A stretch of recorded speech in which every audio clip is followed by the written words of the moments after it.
Hello, Comets. Welcome back to this edition of Lunar News. I'm Kyrie, and in this segment, we will be following up with the Breathe Easy program here on campus. Since June the 1st, 2017, UT Dallas has been a tobacco-free campus. Now that the fall semester is in full swing, we reached out to a few students, asking them about their thoughts on how the tobacco-free policy is working so far. There's slightly fewer people smoking, but I don't see it being enforced at all, and it's a little...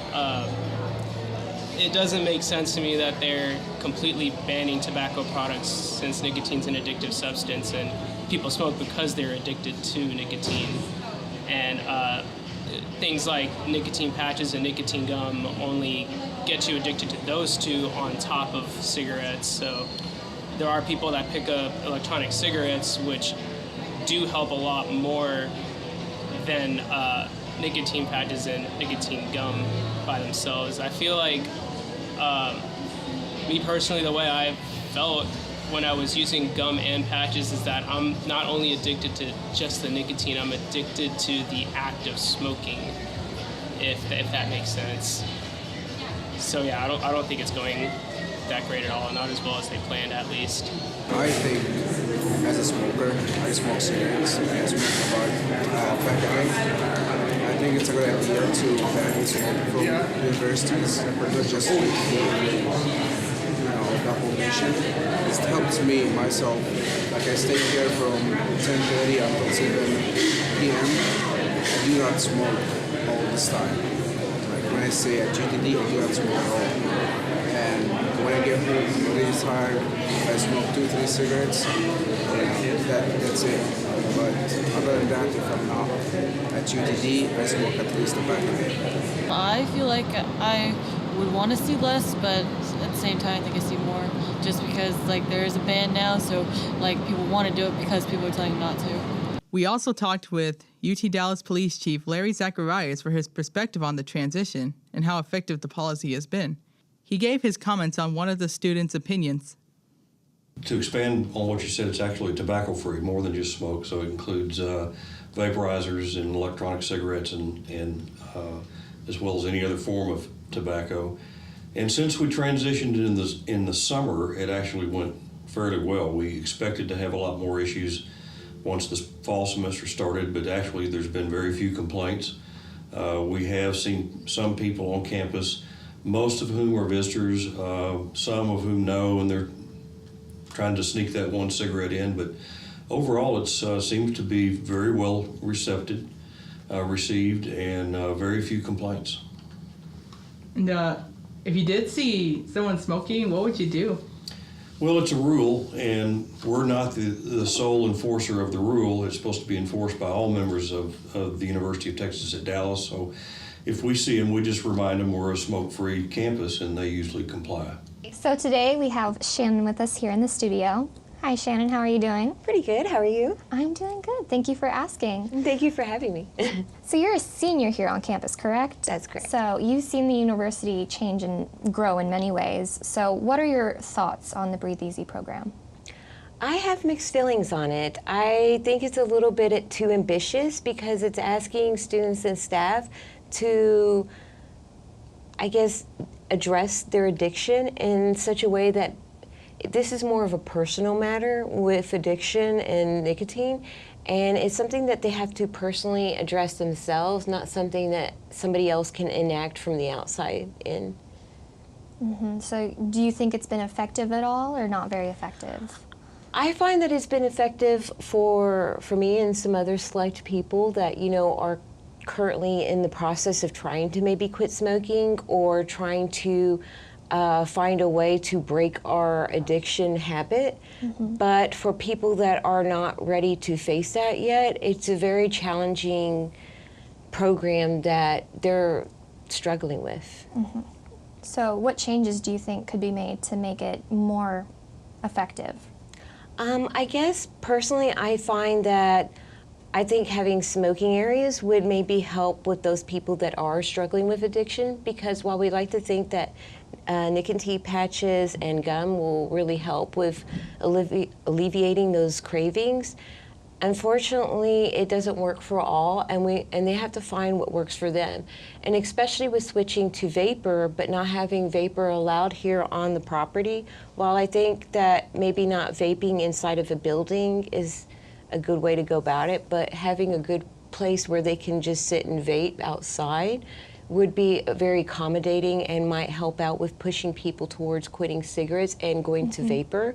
And then maybe in that process, they might actually end up quitting as well. All right. And do you think that the no fining for having tobacco on campus, do you think that that is good, or?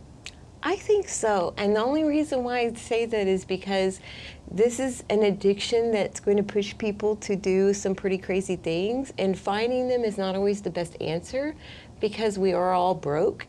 And it will just add on that cycle of stress and frustration. And it will just push them more towards smoking and breaking the rules. Whereas I think what they need to do, instead of institutionalizing fines or putting that idea out there, instead what they should do is really open up more programs to help people with smoking cessation, or helping them to address their addiction, or helping them with the overall addiction itself towards nicotine or e-cigs, whatever it may be, because that's where the problem lies. It's not in the fines, it's with them. So even though this Breathe Easy program is far from perfect, do you think you would say it's a step in the right direction? I would say it's a step in the right direction, only because of the fact that a lot of places are becoming smoke-free, so I guess becoming more used to that. But also a lot of places accommodate to having at least some smoking areas. So I think while it is a step in the right direction, I think that they also need to still consider this group of people that, while I know most people wouldn't want to accommodate to them or help them with their habit, but I guess trying to make them stop altogether is not going to help solve the problem either. Okay, well, thank you so much for coming on the show. Thank you for having me here. Of course. After the break, we will discuss current domestic relations among Muslims and non-Muslims here in America. On September 22nd, two men met at a nearby Dairy Queen, both armed and with acquaintances, to discuss politics and America's unsecure future.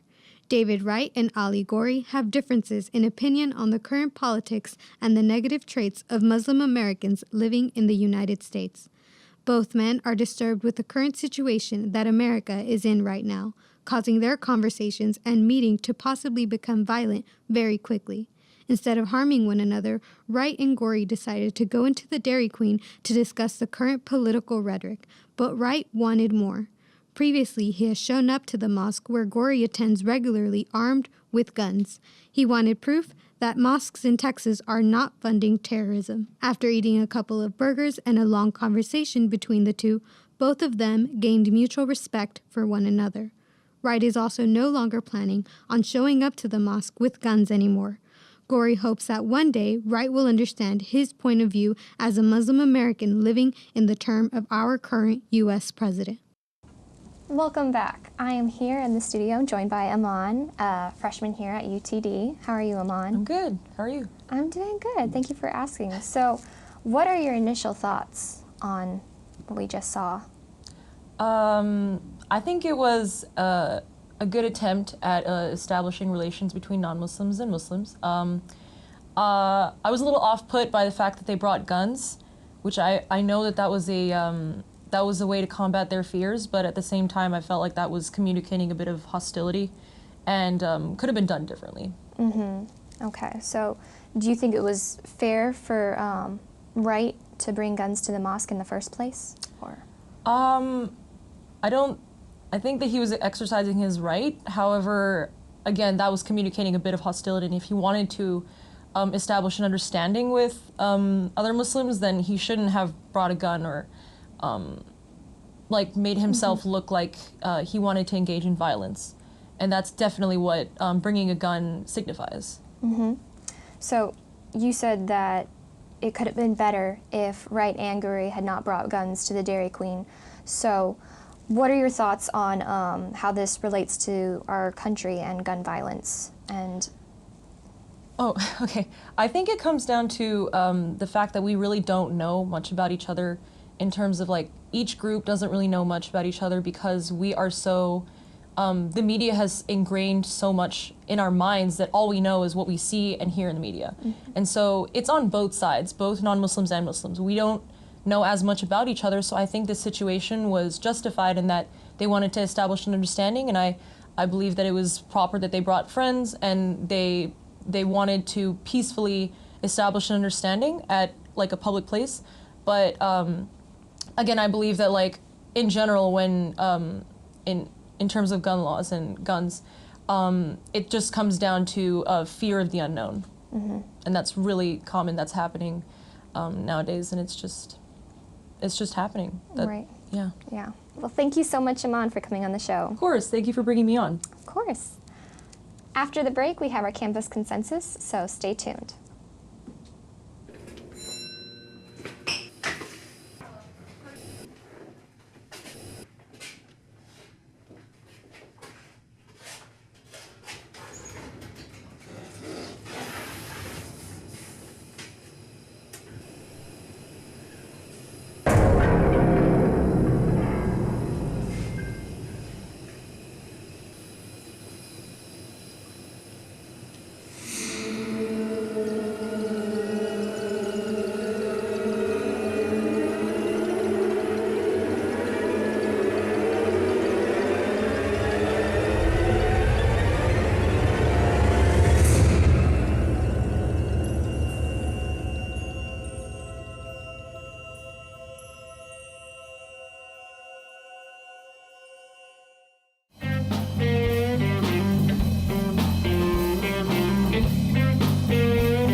Thank you for joining us today. We're gonna just ask you a few questions and your opinion on it. Kylie Jenner is pregnant. No one knows who the baby father is, apparently. It could be Travis Scott, her current boyfriend, or it could be Tyga, her ex-boyfriend, who came out with the statement saying that it could be his. What do y'all feel about the situation? It's definitely Travis. I think it's definitely Travis. I think it's Tyga. She's too young. Also, she's too young, man. 20. Well, I definitely feel like if she had a baby with Tyga, it'd be a lot cuter than if she had a baby with Travis Scott. Yeah. Okay, yes, I feel like they would be a cuter baby. I thought it was a joke. Honestly, like I heard Snapchat. that she was like the surrogate for her sister. That was a rumor that I heard. I haven't heard that one. I didn't hear that. Then like Chloe got pregnant too. She's pregnant? Yeah. Yes, she's pregnant also, so yeah. Oh wow, I didn't know that. I feel like she needs to stop bounding around and she needs to pick a single guy to be with and be a loyal, faithful person. Yeah, she's kind of young. She needs someone that can hold her down right. Bodak Yellow recently overtook Taylor Swift with #1 song in the country. What are your thoughts on that? I love it. I love it so all I have much. to say is Y'all like the song? I love Bodak Yellow and I love Cardi B, so congratulations for her. Bye, Taylor. So yeah. That's it. I don't like Taylor Swift that much. So Really? yeah, especially her song, because it's not that good. What song is it anyway? It's the What You Made Me Do. What you mean? Yeah, that's Yeah, nah, I ain't rocking with that. I think they're both trash and somebody else needs to be at the top, so. Coming from a male, this is probably right.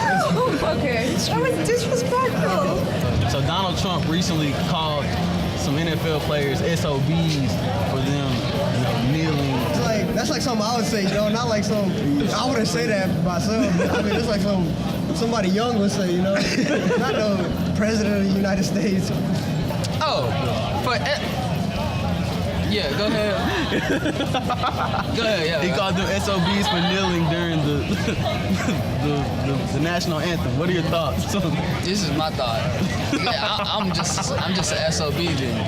So, yeah. Well, I can tell you, I'm all for protesting because it's part of our privilege. Of course, I'm probably gonna get in trouble because I'm supposed to stay neutral while I'm working. Yes. But I have to say this: I'm an Air Force veteran. I'm a retired police officer. My father was buried in his American Legion uniform. He was a post commander, and I'm very big on the national anthem. And it does hurt me. It bothers you? It does bother me that people are not showing respect to the flag and to the country. And I don't have a problem with them protesting. I just think they should do it in a different way, at a different format. You know, I don't know what not saluting the flag or paying respect to the flag has You to think do it's with a direct police disrespect towards the flag? That's why you... towards the flag and the people who served our country, the men and women before us who gave us the right now to be having this conversation and not have to worry about being thrown in jail, whether we agree or disagree. You know, and like I said, I'm all for protesting. If something's wrong, let's make it right. But, you know, there's always going to be injustices in the world. There's never going to be a perfect 100% on anything. But we still have a great place to live. Thank you for watching. If you guys want to be featured on the Campus Consensus, we're in the plinth every other Thursday around lunch hours. So just come on, we'll ask you questions. Until next time.